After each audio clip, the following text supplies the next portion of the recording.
No, we got to get to. If I may, my timepiece shows that it's 5 o'clock, and so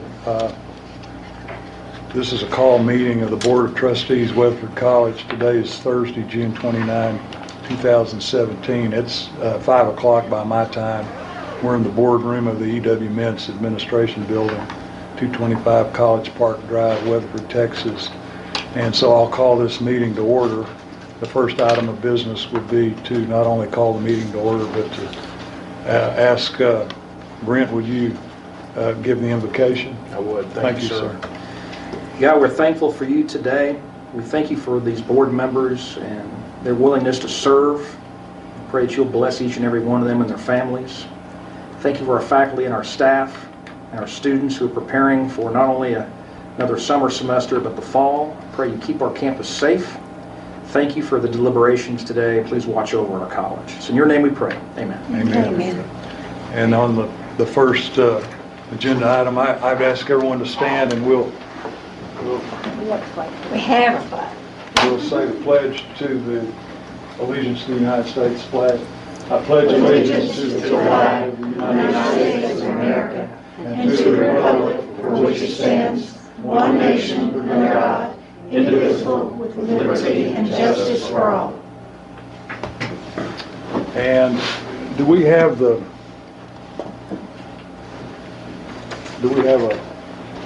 We actually don't. okay, well, if it's okay, unless someone wants to lead us on the pledge to the Texas flag. No, look at me. Okay. don't. If that's okay, we'll move to, You didn't say that. I apologize. So, anyway, item number 2 is the budget workshop.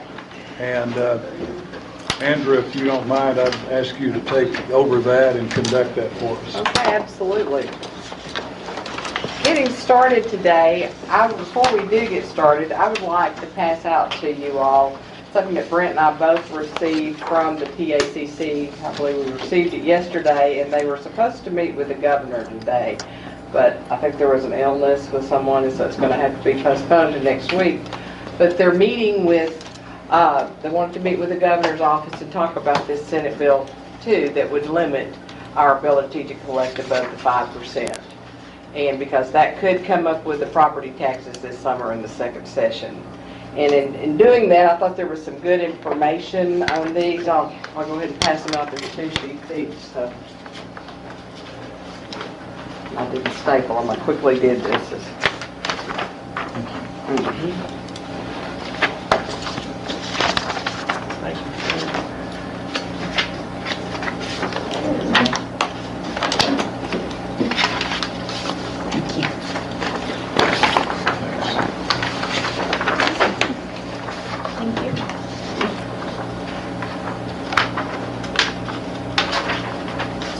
Thank you, Neil. And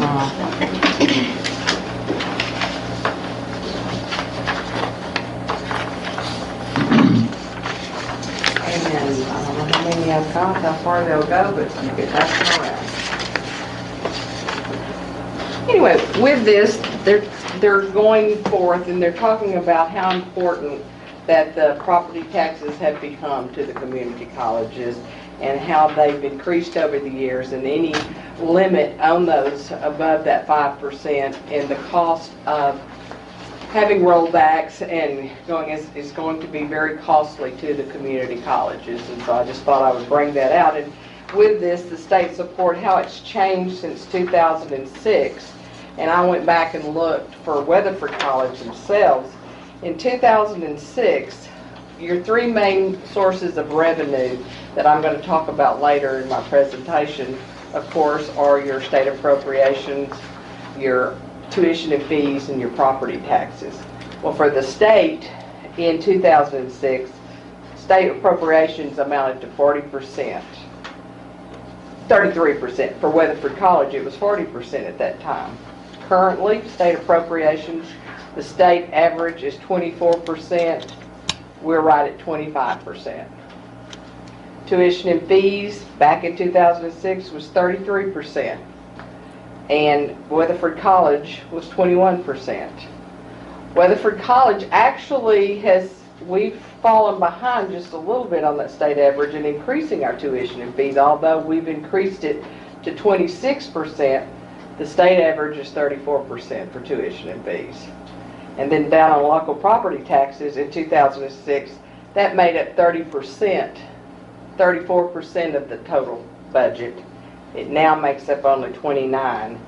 And our local property taxes in 2016, did I say that correctly, the 29%? Right. Local property taxes were 34% and ours was 29%. Local property taxes in 2016 was 42%, and we were right at 43% with that maintenance tax also, including that. So it's very important that the shift has been to the local taxpayer, and we know that. And so with that in mind, though, it calls on us to work harder and harder with the state to make them understand they're complaining about property taxes with the locals, but yet they forced it down there.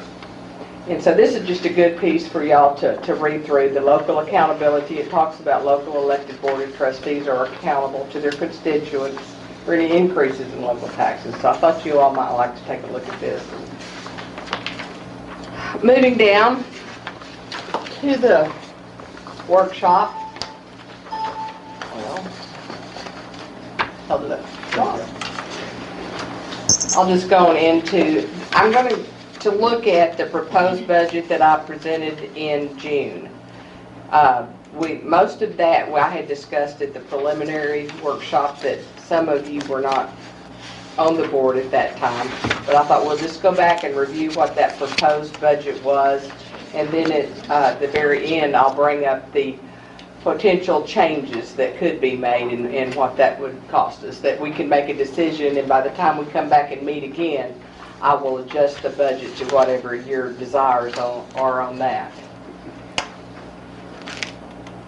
The Weatherford College 2017-18 proposed budget is presented as balanced, as I just told you. The revenues and expenditures are at $53,567,000. This is basically a reduction of $824,000 over the 2016-17 budget. This budget presents originally proposed figures only and will be adjusted for the actual dollar amounts in the budget presented at the August board meeting. I know this is so tiny, you all, we did send the budget out to you all if you want to look at it. I'm not going to go line item. If there's anything you've already reviewed and want discussed, I'll do that. And I have all of my detail with me if there's any items you're concerned about. The major revenue sources, once again, you look at these, and of course there are most of our revenues, but when you look at it, you've got state appropriations in that first column, and over the last 3 years it shows they've just held pretty stagnant. In fact, we're up just a little bit over last year's amended or adjusted appropriations after the state audit was taken into account.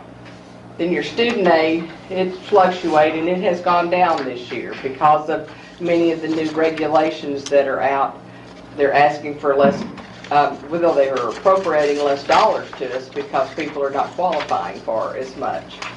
And then your operating grants have gone down also.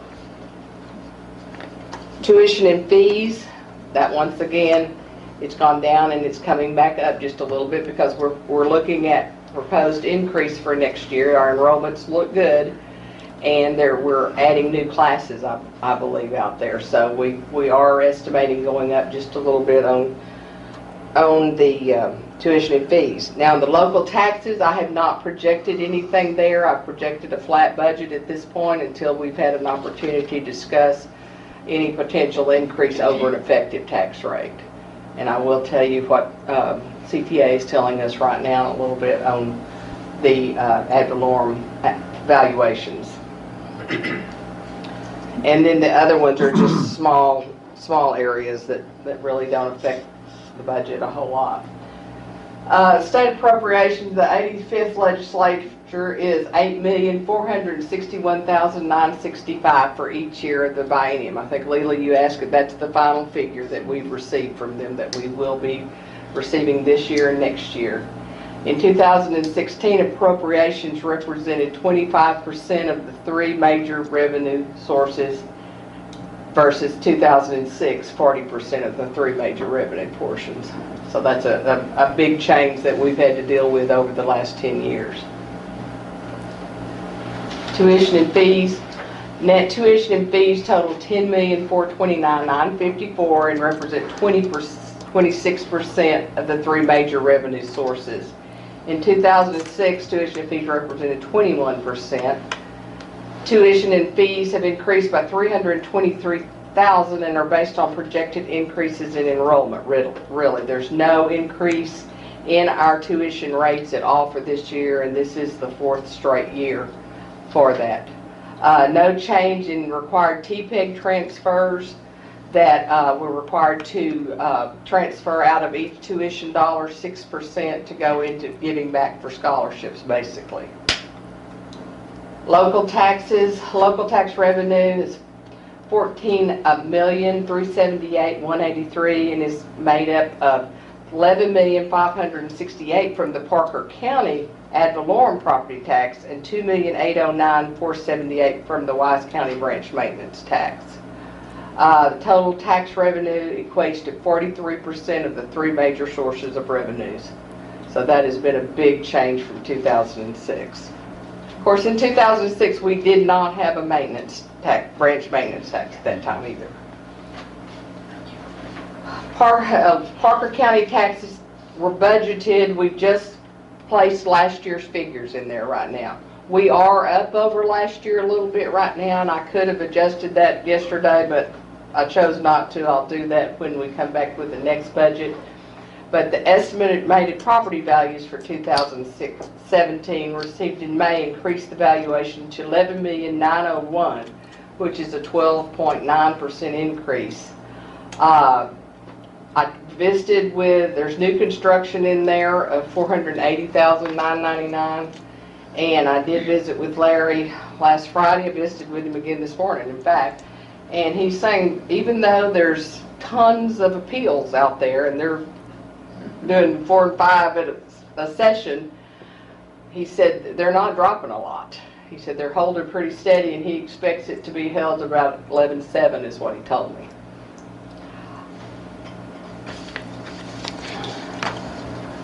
This is a 20-year tax rate comparison to state average. You probably can't see that too well, but that last column, your state average, is showing at, let me get to mine here.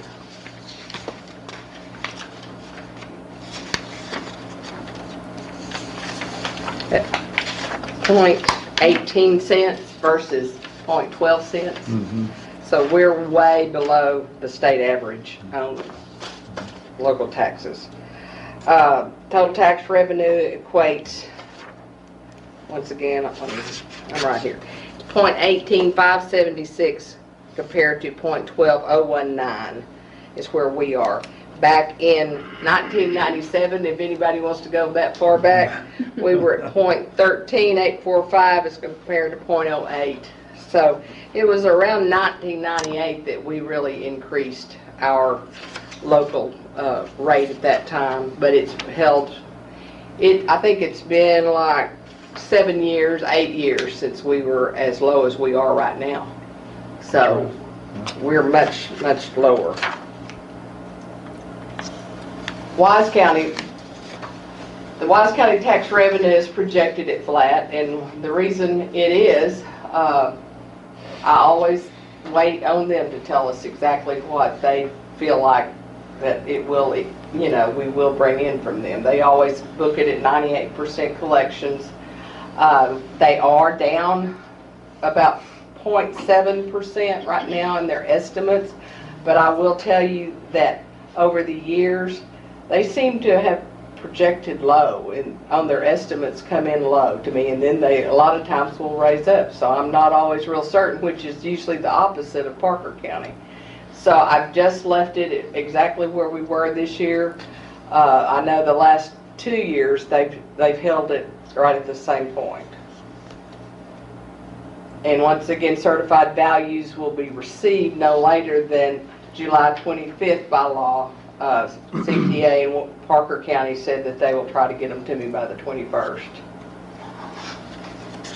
Okay, in this, I've talked about the 3 revenue sources out there. I want to go through, and although the summary on the front page lists all the different departments, I wanted to talk about it in types of expenses and your salaries and benefits.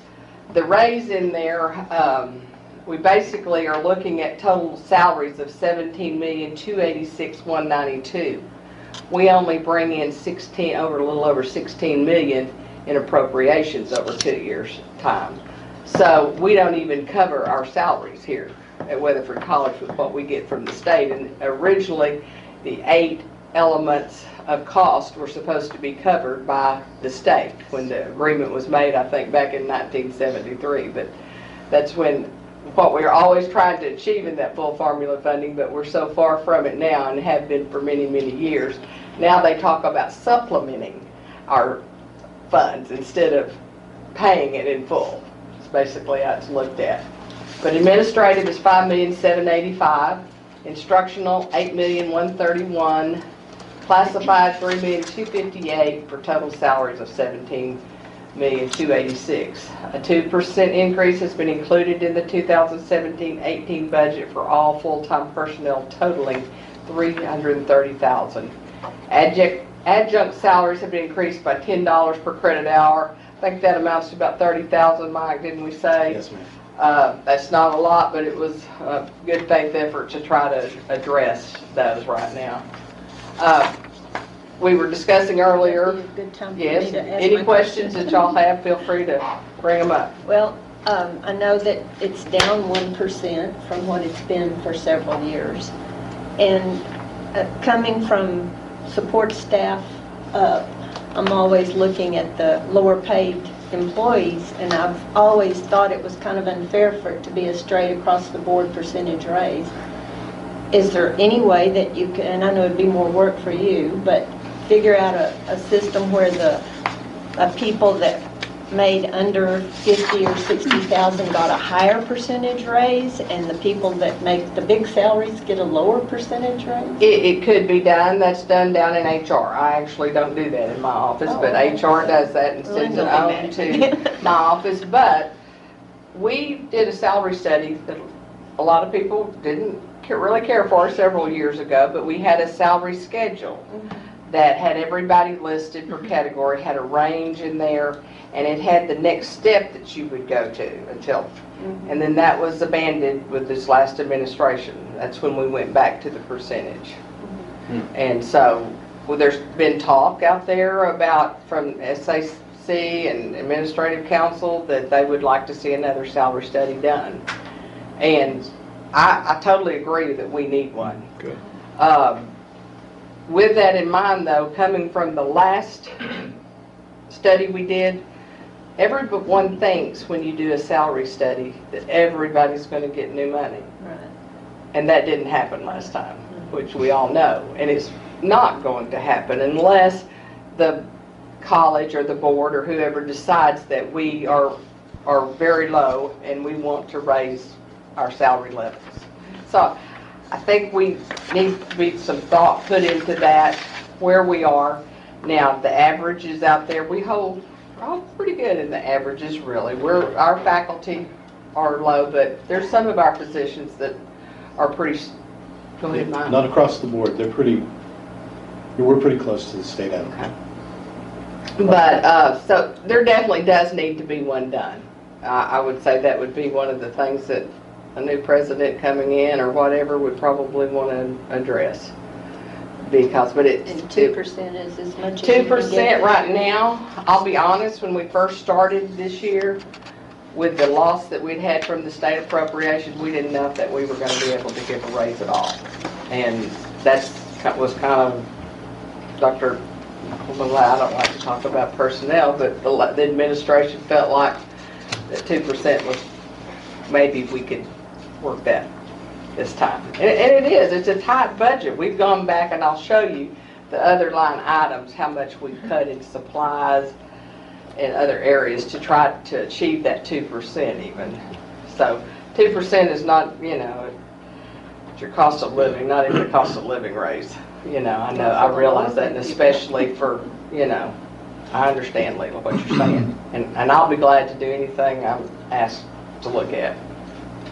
But it might. I think a salary schedule and a salary, looking at it from a holistic standpoint, what she's talking about, instead of saying at this breaking point and below you get this percentage and this, I think it needs to be looked at holistically.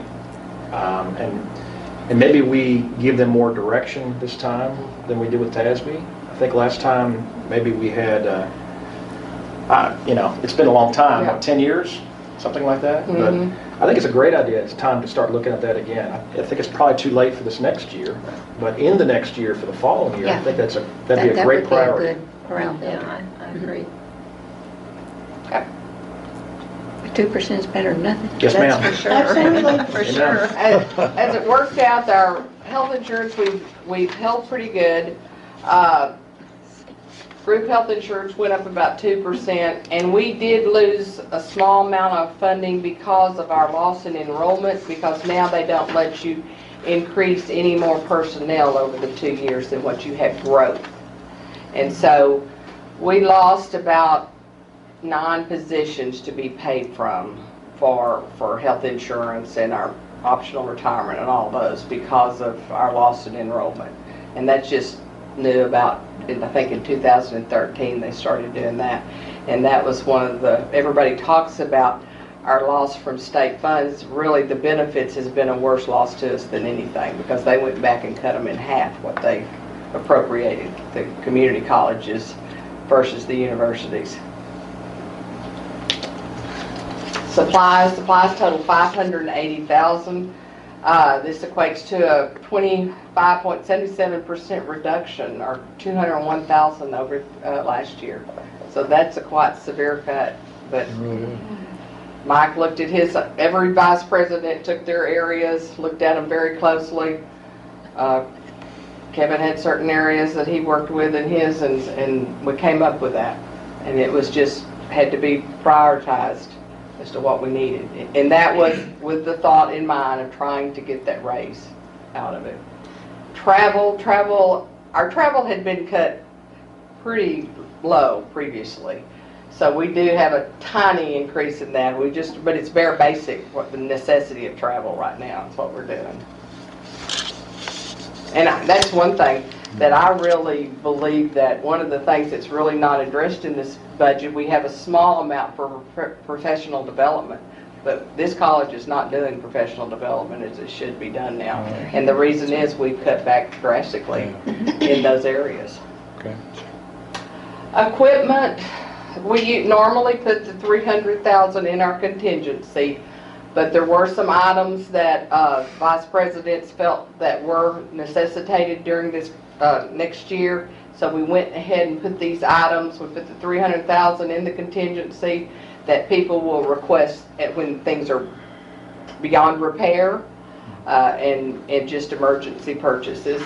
And then other equipment budgeted represents new equipment approvals of $321,000, and those are some technology equipment. I think Greg had something that I can't remember. Greg, you may be able to tell me what that $5,000 was that we had to put in there. Allied Health Program equipment has been increased by $21,000. Audio visual support equipment increased by $39,500. Larry might be able to speak to that a little bit. His needs grow too over time. He's asked to do a lot of things and wear a lot of hats around here that everybody wants the newest technology and they want everything videoed, so it does go up. We typically budget a couple of complete classroom restorations. Right, that's true. Due to the age of some of the equipment, we went ahead and budgeted for a couple more this coming up here. And then the Fire Science Academy equipment, they keep getting moved out of where they're located. So Mike might want to speak to that $75,000 that we put in there for that a little bit. Dean Young and Director Malley are estimating $75,000 to build a steel shell, concrete slab building for the Fire Science Academy and some of its equipment to operate out of. We've been operating out of firehouses, and as they expand in Willow Park and those places we've been, they need their space and we lose our teaching space. So that's what that is. Thank you. That's good. Maintenance, operations, and major repair, we're on a 5-year contract with CBRE. I think this is the second year of a contract, and a 3% increase was required in that contract, so we've increased that. Major repair and rehabilitation has been decreased by $100,000 from the 2016-17 budget, $600,000 to $600,000. And currently, out of that $600,000, we have $162,846 that's already obligated for projects that we know of.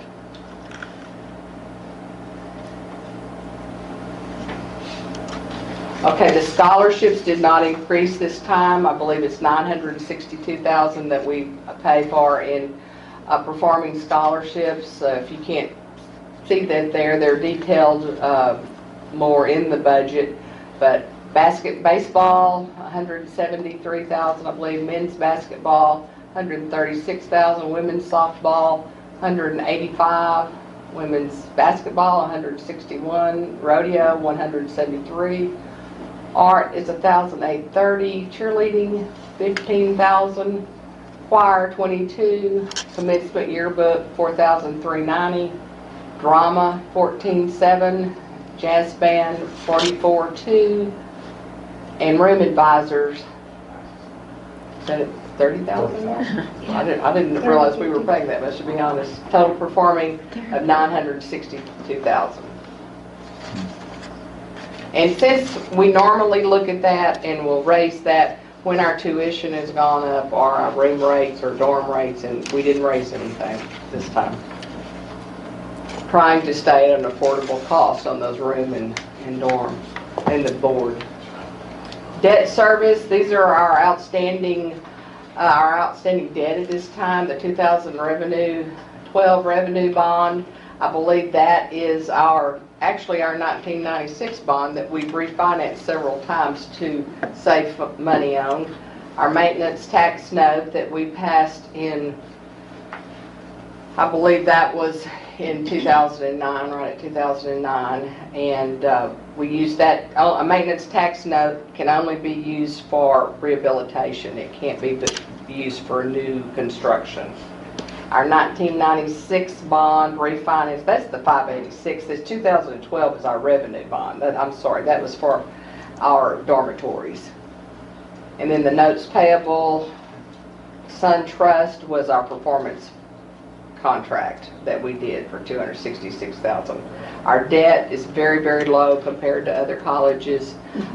We get some time later on, I'll present to you all. I didn't want to do it today and flood you with too much information, but the state is doing an analysis every year now and send out to us the prior year's numbers for debt ratio, different ratios for us, and we were one of the top 5 in the state in good standing. So but I will, because I'd like for y'all to see that.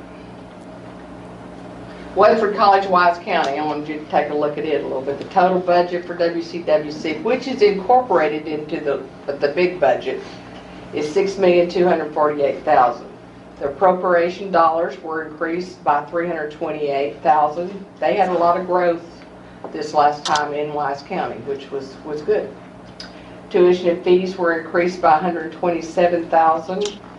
And local taxes proposed are still based on, I'm hoping that, I don't know, that we would get a flat, even though if there's a decrease in valuations. Hopefully, they could raise just a little bit on their rate going up to, you couldn't go the full amount because that would be greater than the 8%, even if we went all the way to 5 cents. The transfer from reserves necessary at this time to balance the proposed budget is $1,055,000. That's based on, we had an indirect rate of 0.101348, and based on contact hours, the percentage of contact hours that are taught at Wise County, And so that would require the total transfer from reserves of $1,055,000. The major changes in expenditures that we've seen up there for this last time, they've done a lot of cutting over the last two, but the rent increase of $71,900 and the indirect costs are this year proposed at the 10.1348, which last year we had put it in at 5 cents in an effort to try to 5%. To try to help them and to put that balance sheet in the black. When I was working on this budget in the beginning, I was asked to go ahead and raise it back up to the proportional amount of the contact hours. That's something that could be discussed later if need be. Instructional cost increase of $81,827. That's basically to add more classes so we can bring in more revenue. Any questions on any of that? Do you mind if I speak about the indirect for a minute? Absolutely. So I told you all I've had some discussions with the judge from Wise County last couple of weeks and briefly met the Commissioner's Court earlier this week. As Andrew said, the current indirect rate we're at for this budget year is 5%. Dan actually came up with the idea a few months ago of going to a third-party accounting firm that Wise County and the board would both agree on and ask them to help us in determining what is an appropriate way to determine your indirect costs. What's the correct formula? Obviously, that's been an issue that we've talked about quite a bit the last couple of years. And so the judge was open to that. He thought it would be a great idea. He actually said he'd like to be done talking about the indirect every single year. And so my recommendation to the board today is to keep it flat at 5% next year, bring in a third party, and let them help us work on an indirect rate, indirect calculation that we can both live with for the future. That's going to be my recommendation. Okay. Good.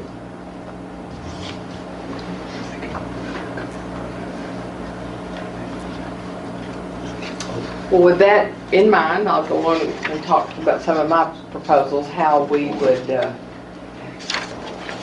help offset other revenues to consider in offsetting our additional costs that could be out there. And basically, when you reduce an indirect to Wise County, it basically raises those costs back because we're not receiving as much for them for our indirect rate. So we lose about $475,000, I believe was the. So your adjusted tax revenue of 2016-17, I believe, will be carried over. We won't carry it over, but that much more will be in our local taxes. So I could go ahead and adjust up $275,000 more in this budget, which would help. I went back, and this is only an estimate right now, with the thought in mind of we're 12.9% up on our property values right now. So we know our effective tax rate is going to go down. So it will, we know no matter what we do, if it's 12.9%, and right now we could increase up to 8% without a rollback. So we know that it's going to be less than the rate that's adopted right now, without a doubt, because the 12.9 will never get up to that by law. So looking at this, I just did a quick calculation on every 1% would bring in $115,000 to us, 3% $347, 5% $578, 7% $809, and 8% $925. So I'm probably would be looking at hopefully taking the 3% or 5% increase on the effective tax rate and trying to, and it would definitely lower our tax rate. It would be a little bit above the effective, the 3.5% above the effective, but still keep it manageable. By reducing the major repairs to, as I mentioned earlier, we're at $600,000. I've only obligated $169 at this point. There are always things that come up that you have to take care of. So I'm saying if we reduced our major repairs to $200,000, that would give us an additional 400,000 that would be available to offset that 475,000. And I could pull the 75 from, at least we've got adjusted tax revenue already of 275. We're lucky to have you. Oh, well, it's not done yet, Max. I know that. Sometimes I get these numbers going in my assistant that listens to me really well. She had to understand. leave early today, so she didn't, I didn't get to run it by her. She probably left early on purpose. All those numbers. Other expenditures to consider, our presidential search firm, I think you're going to discuss that today. I don't know that you're going to use a search firm, but if you do, approximately anywhere probably $35,000 to $40,000 is what we're going to be looking at if it's a national search firm. Interim president cost. The new president, and I'm thinking, I don't know, this is up to you all too. Normally you'd probably look at about 6 months into the year. So I'm estimating in my mind cost for interim president, 6 months of those, that cost 6 months of a new president. Actually, I believe if my estimates in my mind, I won't talk about them right now on all of them, but I think I can get that out of the current presidential salary. So we are looking at putting on board a new in-house legal counsel, and then that reduction of WCWC indirect rate and the possible reduction in their transfer. And then the cost where I believe that is going to cost additional funds is that lease of employee computers and the reduction in equipment contingency and the purchase of a new ERP system for this coming year.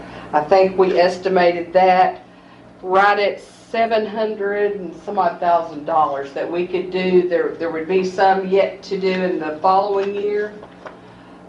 We'll have to do a lot of work writing our proposal, our request for proposal during this next year, and those are just estimates that Greg has worked on and has provided to me. I think to go ahead and lease 149 computers, it would cost us $55,000. For year one.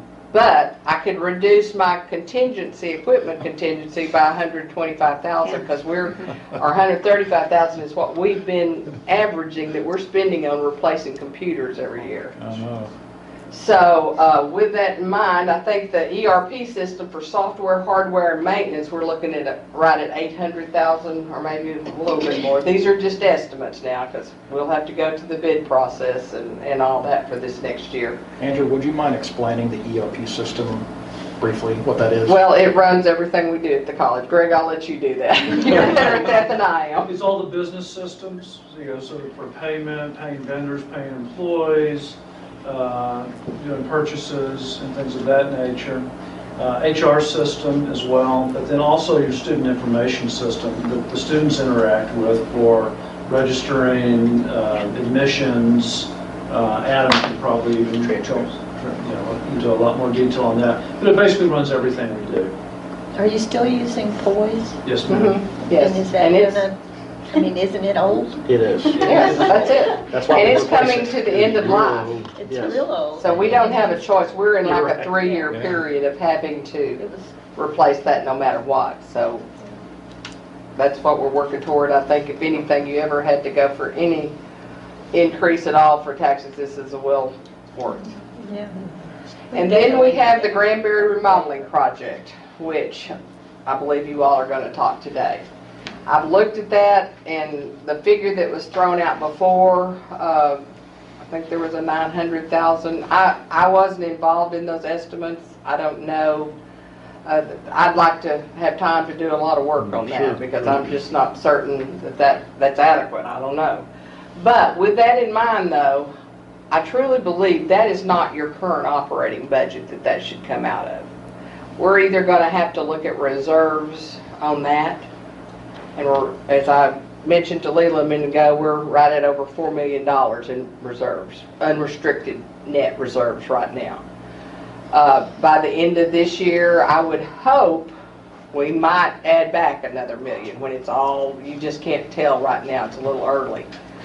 But, so I think we could probably handle it out of that. Have we had anybody, like a construction person, look at the Granbury remodeling? Yeah. I believe Kevin had a company to go down there with him, but there wasn't an extended study. Did you talk to him to see if there I was did. any It written was, proposal no. or anything? it wasn't a written proposal. It was off No. the, It was from a it was an estimate. And we'll talk later about kind of what all that is, but no, it's not. Andrew's right, we need a lot more study. Yeah. But, once again, I don't think that that's something we would look at with our current operating budget. That's my opinion, but.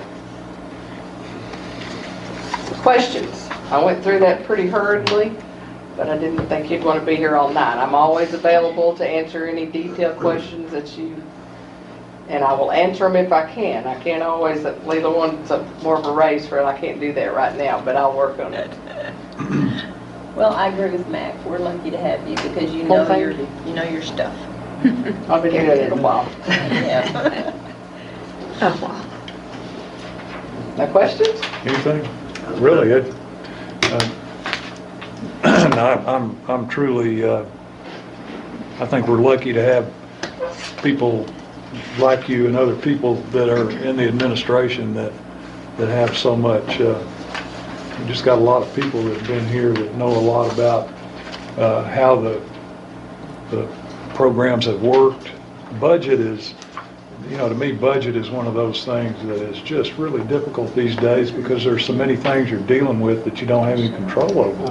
And there will be some things to come up. I know next that, month. and just like we're waiting until July 25 to get information, and this is all just it's a lot of work, and it takes a lot of talent. I think know-how is something that's really helpful in this, and so I really appreciate your presentation. Thank you. No matter how many times I look at budget, and I think it's good to refresh this every time you get an opportunity, because I mean that's the guts of what we're trying to do here. Well, I have excellent staff that works for me too. Well, I know I you have do. to give them a lot of credit because they are so good. I will tell you very quickly before I turn it back over to you all, I went ahead and I sent it to Mac and Brent this morning, a preliminary schedule if we were to increase the tax rate. So y'all could be thinking about, Not the tax rate, but well, not the tax rate, I'm sorry. Yeah. Brent and I were going to work on that, and he's supposed to help me. Yeah. The above the effective tax rate. Right. And so I'll go ahead and pass that out right now to let y'all have an idea. Now, the newspaper has changed all their ways of advertising now. We only have a Saturday paper, so that I've said that we'll advertise, if Larry works with me, the effective tax rate on July 29th. That may fall to the 1st of August. Okay. But as long as it goes out before we have that proposed meeting, where did they go? Y'all are using all? Thank you. we used to publish this in a Sunday paper, didn't we? And they moved to Saturday. Yes, but that's what I worked out, where you'd have an idea of what we're looking at. Yeah, that's good. Thank you for an opportunity to Well, thank you present so this. much for your presentation. Are there any other questions before we move on? All right. Well, then, we'll move to the next item on the agenda, which is consideration possible action of the July board meeting time.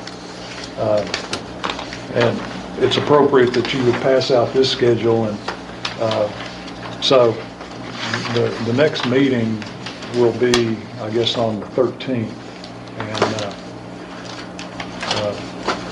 we've got a certification coming up on July 25. We've got final calculations that come up in the 25th of August. The proposed tax rates, the August 3rd, effective rate to publish July 29. August 15 on certain hearings. I guess the question in my mind is when do we want to have our next meeting? And Brent, I'd like for you to lead that discussion if you can. Okay, you bet. As Mr. Smith mentioned, our normal July meeting date would be the 13th, but because of a couple of things, the biggest being those tax rolls not being certified till the 25th. We wanted to ask the board if you would consider or be willing to have your regular meeting be on the 27th, which would be after those tax rolls are certified for the month of July. Would that work out for y'all? That would be awesome. That'd be fine with me. And at that meeting, I will go back in and whatever is discussed today, but you all try to incorporate those needs back into this budget and bring you another budget to you. I won't have to deliver it to you necessarily, but I'll get it to you. Okay. And we can discuss if you have questions We about have to it. do that. Are there other thoughts on that, Doc, Elaine? Okay. Keep in mind that we would also have another board meeting the following Thursday as well, but Well, there's a lot happening at there's a that lot time. happening. That's right. Yeah, So, we can get them all out of the way for that period. yes, sir. That would be good. I think that'd be good. Okay. At 2 o'clock still. If that's okay with you guys, 2 On the o'clock in the 27th. strain room? For the 27th? Yes, ma'am. Okay. Okay. All right. All right. Any other comments on that? If not, we'll move to item 4, consideration possible action, authorization for administrative bank signatures. Matt, and- I'm sorry to interrupt you. I'm sorry. Could y'all vote on that, on the moving of the board meeting? Because y'all actually approved the previous date before, so Okay, all would you right. mind voting on it? No, not at all. I move that we change our regular July 13th meeting to July 27th at 2 o'clock in the strain room. Is there a second? I second. Oh, excuse That's me. okay, I'm sorry. There's a motion and a second. All in favor say aye. Aye. Opposed? Motion passes. Thank you. Thank you for that. We're going to go to item number 4 now, consideration possible action of the authorization of administrative bank signatures, and that would be you again, Andrew. Yes, I currently am on the bank signatures along with the president, so we're requesting that Brent be, the past president be removed and Brent be added to the bank signatures. Okay. Was that a normal standard procedure, I would assume? Yes, that the Board of Trustees authorized Brent All right. and Andrew K. Riddle Cantrell as the 2 required signatures. Thank you. Is there a motion to that effect? I'll motion it. You'll move that? All right. Is there a second? A second. All right. All in favor say aye. Aye. That's approved by unanimous approval. All right, we'll move to item number 5, closed session to talk about consulting with the college attorney in accordance with Government Code 551071, discuss personnel matters, and deliberate real property in accordance with the proper code there. So at this time, we'll adjourn. We'll adjourn for just a couple of minutes and go back into closed session at 10 minutes until 6. That gives us a couple of minutes. So July 27th and August 3rd? All right, I'm going to call the meeting to order, and we'll now go back into open session, and we'll address item number 6, which is consideration possible action concerning the presidential search for Weatherford College. And we've had discussion without going into the nuts and bolts of that discussion. What we'll be doing primarily through Mr. Baker, the interim president, is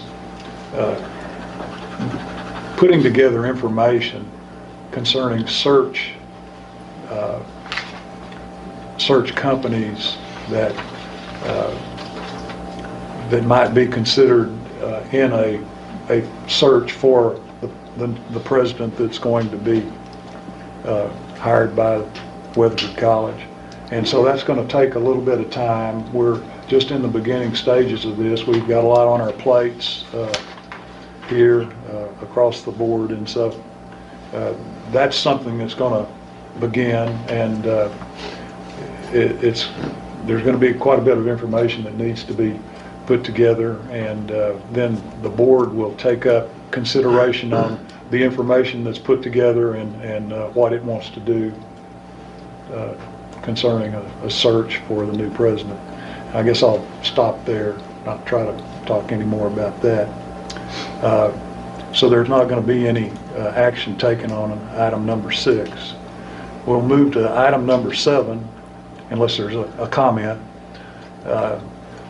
Item 7 is consideration and possible action concerning a stipend for the interim president. And what that involves is, I think historically, when you are searching for, when you're putting together a situation where you're trying to hire a new president, we got us an interim president. Historically, what they've done is to pay a stipend. That's certainly appropriate, I think, and anybody can chime in on that concerning what Mr. Baker is doing and will continue to do for the period that he's interim. And so a stipend is something to compensate him for the extra work that he's actually doing as we go through this interim period. So is there any kind of motion concerning the stipend, a stipend for the interim president? Is there a motion that I anyone would move like? that we add a stipend of $3,000 per month to Brent Baker's salary during the time he's interim president. Okay. Is there a second to that? Second. All in favor say aye. Aye. Aye. That's unanimous. It passes. Thank you. Yes, sir, Mr. Baker. We appreciate what you're doing. We appreciate everybody's work concerning this interim period. We'll move to number 8 on the agenda, and this has to do with consideration and possible action of the Education Center at Granbury. And we've been very fortunate to have Granbury ISD to help us as a Weatherford College campus down in Granbury. And as probably most of you know, that facility in Granbury is right in the middle of some other land that's owned by the Granbury ISD, and we've been in negotiation and discussion about what, if anything, we might want to do as a college to take advantage of the opportunities to utilize what Granbury ISD is offering concerning facilities. And so Mr. Indy, Dr. Cantrell, and Mr. Baker have been in touch with Granbury ISD, and the discussions concerning that property down there that we've been looking at and thinking about, those are continuing. And at this point, because of all the things that are being done pretty much across the board to handle the changes that are going on with Weatherford College, we want Mr. Indy, Dr. Cantrell, Mr. Baker, all of the people that are working on that to continue doing that. And there are a lot of things that we need to consider. And once again, I'm rambling. I'm going to shut up, and we're not going to take any action on item number 8. Okay, so that moves us to item number 9, which is adjournment. Is there a motion that we adjourn? I so move. Any second? Second. All in favor say aye. We're in adjournment.